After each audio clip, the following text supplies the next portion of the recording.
Hey guys, back with another quick tutorial. Today I want to go over as requested cut and fill. So we have a couple ways of doing that at the input level and also at the layer level. And you'll see the difference between those two. So let me start out by showing you how to do it at the layer level, which is our traditional way of doing it. And first let me point out we're on firmware 4481. Also, let me point out what I've already done. So I went online, just typed in black and white alpha channel, and I found this car image that we'll be using as our cut or masking content. Also just loaded a couple images in here to have in the background. Cool, so let's get this screen up and going.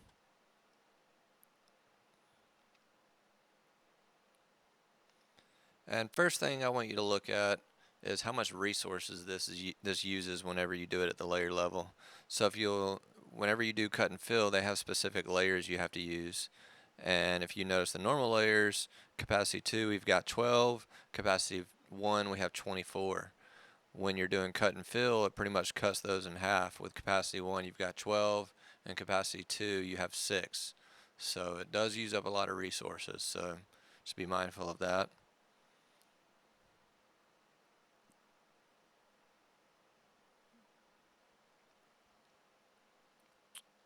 And let's get some content on this screen.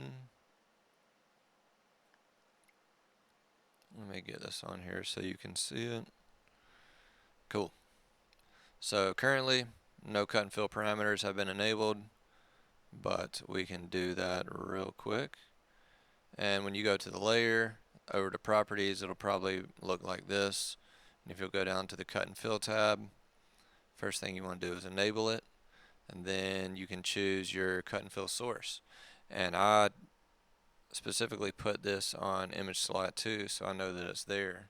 If it's coming on input, you can choose an input, but we'll go down to image slot 2, and voila. So now you see that car shape. Couple parameters you can do here. So let's invert it.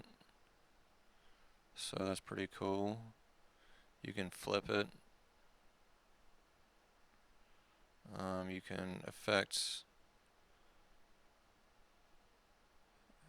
how much it comes through. So a few parameters you can change there,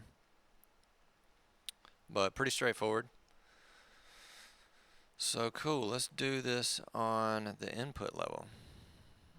I'll set this to none, turn that off, and take that out.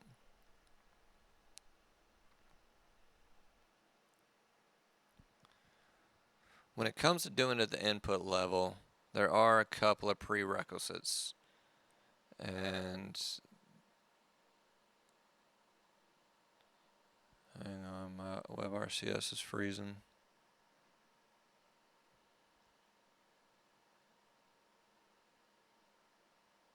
Cool. So you want to make sure you're using the same card.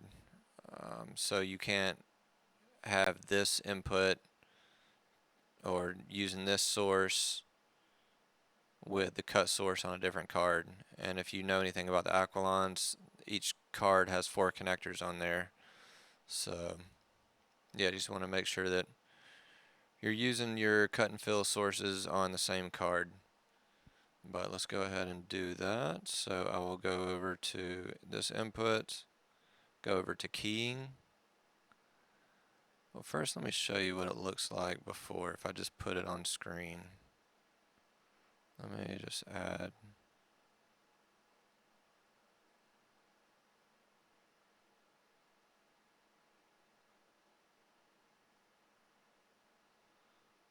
Oh, add a second layer on there.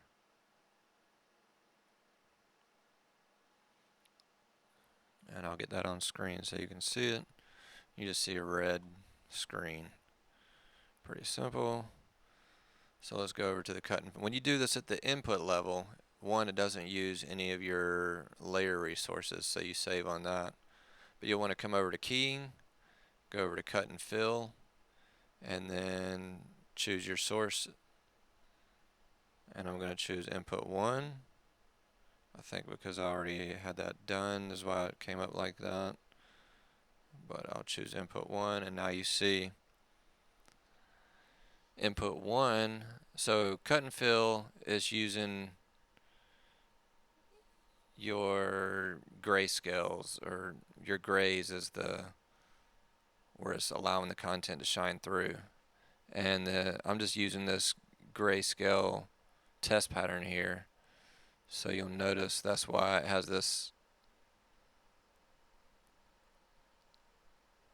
look of transitioning from lighter to darker. So the darker your cut content, the less of your image is going to come through, if that makes sense.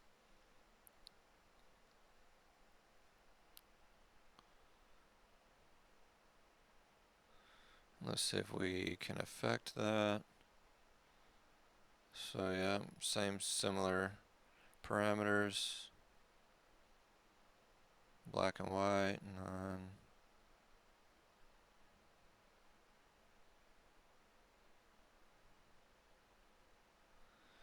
Cool. So it's pretty straightforward with that. Let me see what it does when I flip this. Okay. So that's how you would invert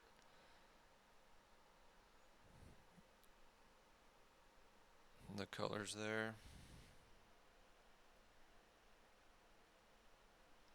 Alright, well,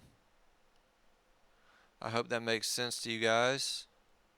If you have any other questions, feel free to leave a comment below. Any other suggestions on videos, let me know, and we can get those up and going. Thanks.